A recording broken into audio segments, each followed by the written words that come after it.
Kinagigiliwan online ang nakakatawang viral post, memes at behind the scenes sa football field ng Norwegian player na si Erling Haaland. Samantala, ginampanan ng Filipino-Taiwanese child actor na si Jordan Roberto Chien ang role na Young Zuko sa second season ng Avatar live-action series. Yan ang ulat ng showbiz ni Jana Madrid. Alam niyo ba na isang Filipino-Taiwanese child actor ang gumanap kay Yang Zuko sa ikalawang season ng Avatar The Last Airbender?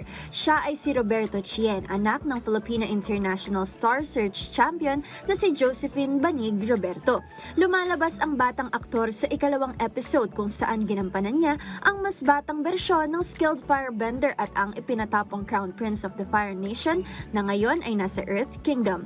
Inilalarawan ng kanyang emosyonal na pagganap ang nakakabagbag damdaming sandali nang maalala ni Zuko ang kanyang malungkot na pagkabata at ang kanyang sapilitang paghihiwalay sa kanyang ina na si Ursa. Kasunod ng pagpapalabas ng pinakabagong season, nagpahayag si Jordan sa Instagram ng kanyang pasasalamat sa pagiging bahagi ng hit na serye ng streaming platform. Sinimulan na ni Jordan na buuin ang kanyang entertainment career. Siya ay nag-appear na sa mga kampanya para sa Los Angeles Lakers, Disneyland at iba pang mga major brands at naging bahagi rin ng dokumentaryo ng Disney Plus na Pets.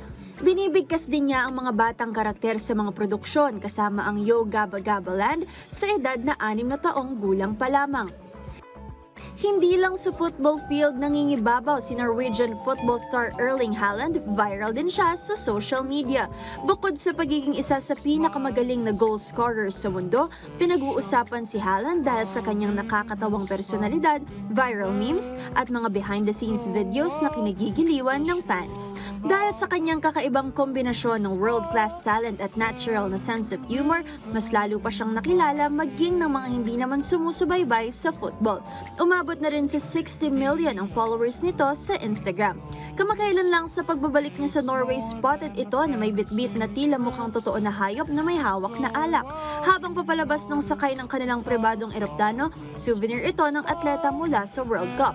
Anya, it followed me home. Kinatuwaan na naman ito ng kanyang mga kaibigan at netizens. Abangan muli ang aming entertainment stories dito lang sa Ulat Showbiz.